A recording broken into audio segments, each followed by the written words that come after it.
Okay guys, so today I have what I think is an interesting video on net decking and the space for creativity or making your own adjustments to pro players' deck profiles without making your own deck garbage. I am going to be using as a template J.Schmidt's Runick White Forest deck profile from the top 64 at the EU WCQ. And if you're wondering why would I watch your video instead of watching his video, because he's a better player than you are and he has the results to back up that he's a better player than you are, that's true. He is a better player than I am. But his deck was built for the EU WCQ meta, and his explanations and his profile and his thought process is in the context of that meta, which is not what 99.9% of the people who will watch this video are going to be building their decks for. So that's the angle that I'm going to take. I hope that I can add some value here. If you have any feedback or recommendations or things that I've missed, let me know in the comments. There's also a Discord where we mostly talk about White Forest stuff, so you can join that if you're interested. Okay, firstly, I will briefly go over his version of the deck, talk about things of note. I will show modifications that I have made and suggestions for where you can also introduce your own creativity into the deck. And then I will show you a sample replay so that you have a bit of an idea of why this is different to other versions. Now, the first thing that you will notice, if you are a fellow White Forest enjoyer, is that he is not playing a Stellar of the White Forest. There are two reasons for this. First of all, in a Runick deck, you have very, very little space. You must be playing 18 Runick cards and the 2 fountains. So there are basically 9 non-engine slots in this version. If you were to add in a Stellar, you would be cutting these non-engine spaces down. And one of the cards he's opted to play as non-engine is Skill Drain, which, while still useful going second, is definitely not a going second card. So this would really hurt the ratios in terms of flexibility on the dice roll.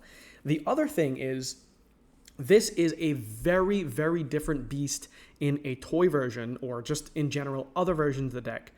In other versions of the deck, if you, let's say, open Toy Box and a Stellar, which every person on Twitter and YouTube likes to show the combos for, pretending that their opponents don't exist, it doesn't matter if you get interrupted. If you get Impermed or Veilered and you've opened Toy Box, it's irrelevant because the Toy Soldier is going to come back and it's going to search you whatever extender piece you needed. You have access to your whole engine anyhow. So this card is actually useful for baiting interruptions in other variants of the deck, but not in this version. In this version, if you lose a card and you get Impermed or Veilered with nothing to show for it in a deck that lives or dies by making perfect decisions on cycling through resources, you are making it extremely difficult, harder than it already is to win with this deck. So we have the 3 LZ, which doesn't require your normal summon. We have the 3 Sylvie, which is the best normal summon in the deck. And we have 3 Rusia. You may also be wondering, but wait, isn't Rusia at least worse than a Stellar? Like, why play 3 Rusia? The thing is, Rusia is a level 4 tuner, and Hugin is a level 2 non-tuner. The main difference in laddering into Diabell in this deck is that Hugin is basically an engine requirement. You'll see this when I show you the gameplay. 1 Tails because you have not a lot of cards to make it live, so you don't actually really want to draw this card. And you're not playing Rabbit, which is an illusion monster, which would make this live. 1 Woes because this is like the reason you play the deck. The standard Runick cards. And then he is opting to play 3 Talents, 3 Evenly, and 3 Skill Drain. He was saying that maybe he would have cut the 3rd Talents. Evenly, you can play around other people's Desirees with cards like Destruction by getting rid of their sequence. But honestly, I've found this card extremely difficult to resolve in certain matchups if people are playing around Evenly and they have a Desiree and they can just hold the Desiree for the Evenly. That becomes very challenging. And so I feel like my main issue in testing this deck in the meta that I am facing up against, which is not the EWCQ meta, otherwise I would for sure change my deck if I was going to be playing against like 90% Snake Eyes, is that this card is too hard to resolve with the other choices that are made here. In his extra deck, you have to play 3 Hugin because it is not only for fountain access, it is also for laddering into Diabell. The 2 Jerry or Gary, he was saying that the second one is a flex spot that you could play Daigusto Emerald in. The problem with Emerald is you would only use it if you're struggling for resources and you need more, which makes getting interrupted on Emerald basically a death sentence. Whereas this is at least a level 4 Dark that makes going into a Light and Dark Chaos Angel a lot easier. My main issue with this that I found in my testing, and this is something that you always need to think about when you are testing other people's decks, is I wanted a second Chaos Angel so frequently. And oftentimes, like for example, if you use Zephyr Shrimp and Diabel to make a Chaos Angel out of turn, these are both lights, so you won't have a light and dark Chaos Angel. Whereas the Star Slayer was so bad. There was no game where this made me survive. The only benefit of this card in my testing is that if you have access to only one body, at least you can make this card. And maybe you can get a bounce off of it, even if it doesn't floodgate your opponent.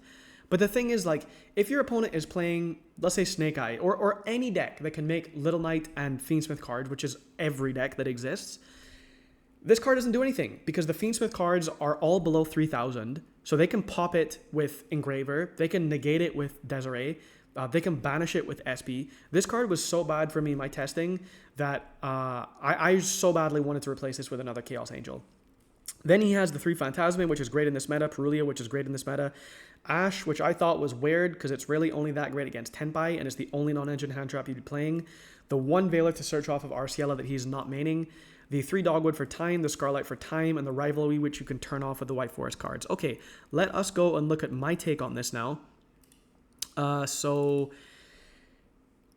I've chosen to play the cards that I felt I've needed most or missed most in my testing, and I have chosen to side the skill drain because losing the dice roll against certain decks that are going to be sitting on a Desiree or whatever feels too difficult, and the evenly matched is not something that you can just force against a lot of matchups. Because if you go into Runick plays, you almost like have to put the Fountain on field and then you can't evenly matched. You would have to have a hand totally full of Runick cards to tolerate using some Runick cards to allow the evenly to resolve, like in preparation for this resolving, and then put the Fountain on field and then resolve the Fountain. So this card I feel like is very, very good and is still main deck worthy, but I have been choosing to play the Black Goat Laughs instead. This card has been phenomenal for me in my testing. I love this card in White Forest builds, and it is you can guarantee discard this card. So if you're going second, then this is like a pseudo breaker against. Oftentimes it'll be like a Masquerena or a Little Knight or an Appaloosa, or it could be anything. And so because you can always discard this, whether it's from a White Forest stuff or whether it's off of Hugin, like this is never dead basically. So I like that. And I also like that if you're going first, you can choose if you want this in the grave or on your field, because whether you have to discard it to ladder into Diabel, you can still add it back if you want, or you could leave it in the grave and it hasn't cost you anything because it has a grave effect. But the set effect is still useful. Like against Tenpai Calling, Chandra, or Biden Dragion is pretty useful. So I really like this card. I like that it is more flexible on the dice roll than Skill Drain is, even though Skill Drain is a better card. So yeah, in my testing, I've loved this. In terms of the space that you have to make your own modifications, I think that you should look at the non-engine spots, because the way that he designed the deck is you have a certain engine that's supposed to work in a certain way and is generally supposed to do particular things, and you shouldn't try to break that game plan. Whereas the non-engine is more like, how do you respond to the metas that you're dealing with? Are you on Omega Ladder? How high is your rating on Omega Ladder? Are you going to locals? What are the decks that you're facing at your locals, and how good are those players? So I feel like the most flexibility here is in the non-engine spaces and maybe 1 or 2 extra deck slots, and then the side deck. So I cut down 1 talent because this card can be very awkward in Runick hands where you don't know if they have a hand trap, or maybe they have a hand trap, but you don't know if they have a hand trap that will hurt your Runick Fountain, and you really don't want to discard another Runick. So you want to discard the talents. But then if they hit you with a hand trap, you're like, okay, I wish I still had the talents. So J.Schmidt said this in his deck profile, and this is the one thing that I wanted to copy that he said, just to say that this feels awkward enough of the time to where I don't know if I want to play 3 of it, because this deck draws so often that you do actually see multiple talents sometimes. It is not frequent enough that I would deck build around it, but it's enough that I don't think that this card is valuable enough to play 3 of it per se. The Iris Sword Soul. Okay, so one of the biggest problems that people struggle with, me included, is playing cards you like at the cost of what is optimal. This card I love. I was a major Sword Soul enjoyer, and this card was never really played. And I tried this in a lot of other variants, and I did think it was a useful card. But the thing is, this card has a condition. So a monster whose effects are negated have to be on the field before you can special summon this card. Now, obviously, in Engine, you have access to this all the time because you just shuffle back one of your White Forest Synchro monsters to put this on the field, and then it's negated, or the Sylvie. And so in Engine, you have a way to make it live, and you search it off of the Arciela. Obviously, you would not be playing a card that is at 1 that you have to draw. You can search it off of the Arciela. The reason that I think that this is actually not cope in the Runick build is because this perfectly fits the game plan. The game plan is you need to draw cards, and those cards are usually going to be Runick cards, and that is how you play the game. Sticking this on the field instead of using it as a combo piece for Crimson plays or whatever, and drawing 2 every single turn is phenomenal. It is exactly what this deck is supposed to do. So this allows you to do more of that. The extra flexibility of being able to destroy an extra deck monster with the other effect is also useful because your opponent does have to think about it or play around it in some way. And you can sometimes use this card before committing to a Runick card. So I also like that, but it's really the draw 2 that makes this shine, in my opinion. If there was more space in the extra deck, I would play a Legatia. Just because sometimes going into a 12 to clear the DFL and recycle it, or if you've gone through this and you want to make a big push, or you're not using the Runick stuff and you want to go for game, that could be useful. But I feel like I've missed the second Chaos Angel more than I've missed the Legatia, so I don't think I would include this, but that's something that you can consider. Especially if you're on Zapper Shrimp, I feel like the double level 10s is something that makes more sense. And the Cheng Ying is the thing about the Cheng Ying is oftentimes you're going to make Chaos Angel in scenarios where you can't trigger Cheng Ying because you've gone through certain resources already, and so like the Cheng Ying wouldn't be doing anything that turn, whereas the Chaos Angel gives you a certain level of protection and maybe removes a card that you need to be removed immediately, and you can't wait for like a different chain. So yeah, my main modifications have been with the non-engine, and I've made just this one small change where the Star Slayer Typhon came out and the second Chaos Angel came in. In terms of the side deck, I feel like Lightning Storm as a high impact card is easy to fit into siding patterns because, for example, you can take out talents in matchups where you think you can't make the talents live that quickly and put into a Lightning Storm, and that's easy. Or like if evenly matched is better than GOAT or talents, you can easily swap the evenly matched in. If you're going second, I often will take out Sword Soul depending on the siding pattern. So like if I want the GOAT, but I want to put in 3 evenly and I can't risk taking out the Dark Ruler, sometimes I'll just do like 2 talents and 1 Sword Soul, they come out, and I put in the 3 evenly. Yeah, so the one weird thing about this deck is because all of this engine is basically mandatory, you don't have a lot of space for the things that you're going to side out. And so you have to be very particular in your thought process with what your siding patterns are going to be. Like, for example, Skill Drain is a very easy choice because the GOAT can be good first or second. Talents can be good first or second. Sword Soul can be good first or second. Dark Ruler is an easy swap out for the Skill Drain. So that, like, you know, it has to make sense what is in your side deck based on specifically what you're going to put in or out based on going first or second in the particular matchup. The Bestials, I like. So one of the other cards in Joshua's side was the one Veiler. And the problem that I have with this card in this deck is there are 2 problems. The first problem is you cannot afford to play Gallant Granite in this deck for the Nib Veiler combo, which I love. And in every single version of White Forest, I play Gallant Granite so that I search Nib Veiler, and that is the God combo because you have diversified the locations of your interruptions. You don't lose to a single card like a Blowout Evenly or Dark Ruler or whatever. You have 2 cards in hand that is like the best combination of hand traps in the game, and they're searchable in Engine. But you can't put enough bodies on board in this version to justify the Gallant Granite because it is stopping you from laddering into DFL. And DFL helps you cycle through your resources. So you simply can't afford to play it. And so I can't justify not playing the Nib Veiler combo, but playing the Veiler. Because this card is like the opposite of what Runick is supposed to do. The Runick card is supposed to be you use this card and then you cycle it back into your deck and you get a draw, and maybe you draw more Runick cards and you continue playing. This card is just neg. Like, obviously it gives you a negation, but your opponent keeps their monster and you've lost a card.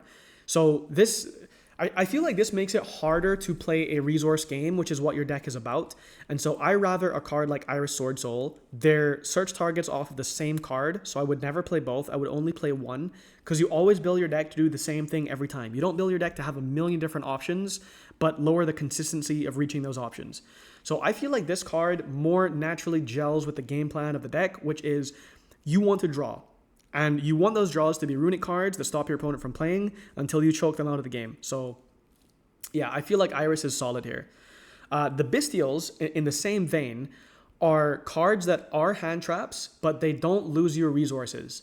So like, the Magnamut gives you a search, the Druis Worm removes a card of theirs, and the Baldrake I feel like is probably the worst in this deck, because if you're playing a toy box version, you have to tribute a light or dark monster, a different light or dark monster, and then you can send one of your opponent's special summon monsters, of these types to the grave. And if you're on, the toy cards, you have so many toy cards, you can special them on your opponent's turn by sending them as cost of Arciela, Diavel, whatever. And so the Baldrake is easier to resolve, and it doesn't really cost you much.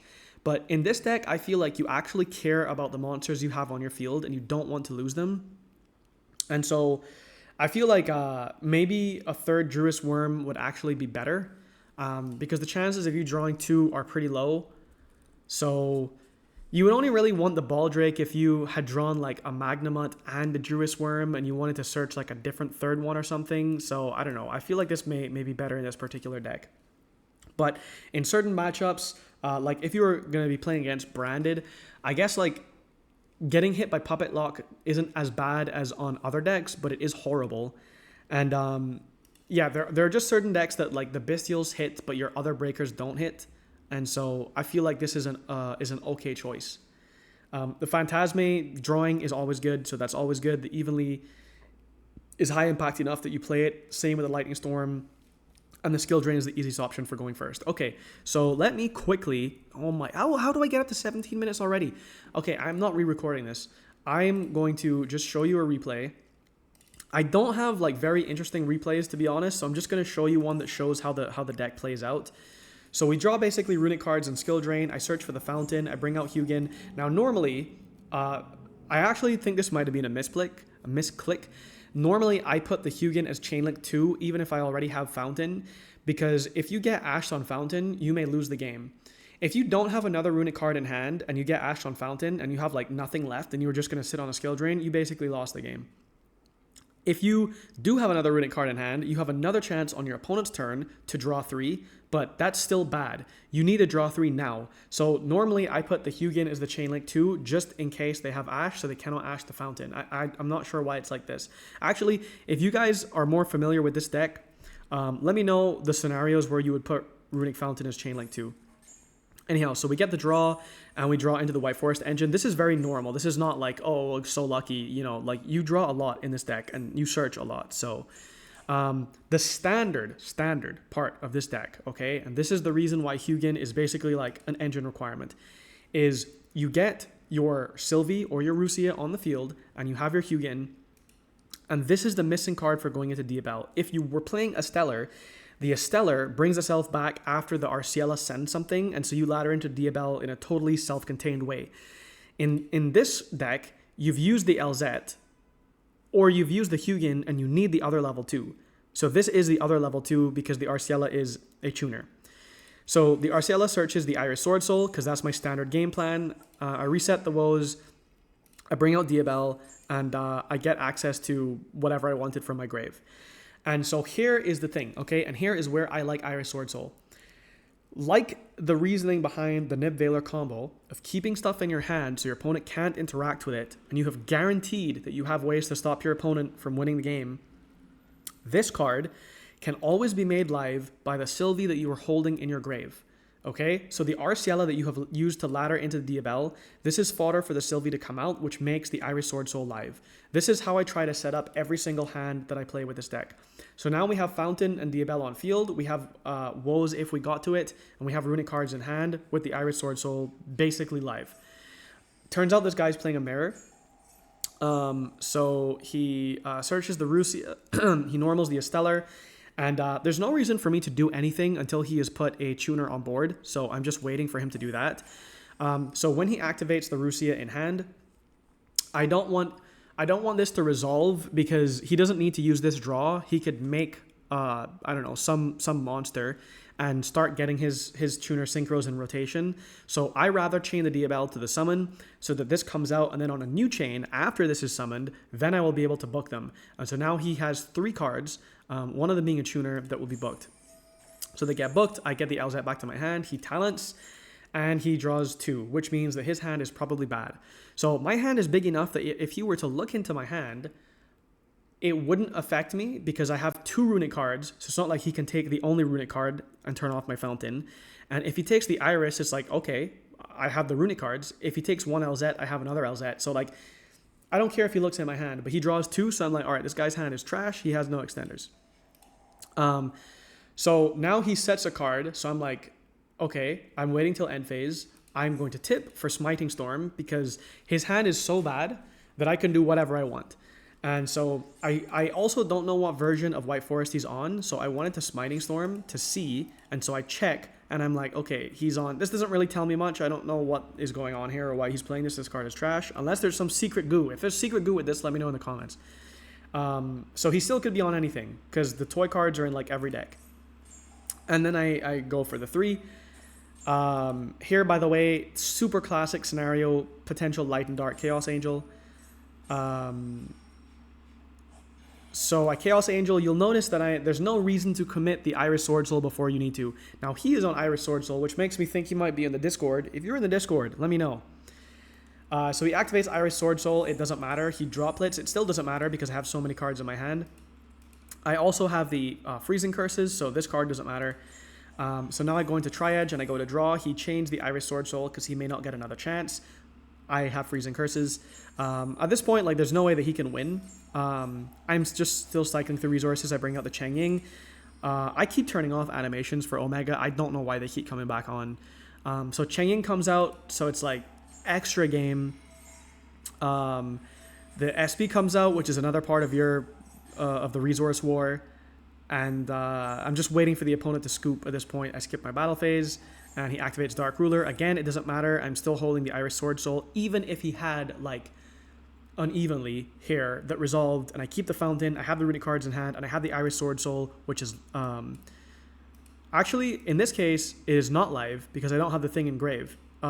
So the Irish Sword Soul wouldn't be live. Normally, that's how you set it up. But he has a card on field, so he can't evenly me. I'm just saying this hypothetically. Like, obviously I know he can't evenly, but in many scenarios that can happen, and so you have the setup with the Iris and the Runick Fountain.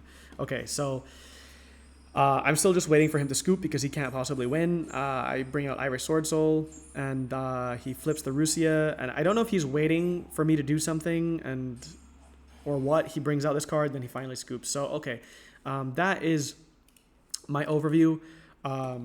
I really like the Black Goat. I think this card is super flexible, both sides of the dice roll. I feel like Skill Drain is an easy card to side in off of whether you're maining the Dark Ruler or the Evenly. You do not need to play Irish Sword Soul. I personally think that it fits very well into this deck. I think that if you are going to take this list and make your own modifications to it, in the extra deck, I think that you can swap out the second Chaos Angel for something that you want. I think that you could argue for Zapper Shrimp being something else. You could consider Star Slayer Typhon. You could consider Daigusto Emerald. You could consider Satellite Warrior. I like this particular extra deck here. You could be maining the Evenly. You could take these cards out. You could have 3 Evenly, 3 Dark Ruler, 3 Goat or Skill Drain. I think that the Lightning Storm is impactful. I couldn't really find hand traps, in air quotes, hand traps that fit the theme of the deck of needing resources and not just losing cards, like not losing like low interaction or like low value hand traps like Ash Blossom Veiler, stuff like that. So I like the Bystials. But if you have any suggestions, let me know. And thanks for watching.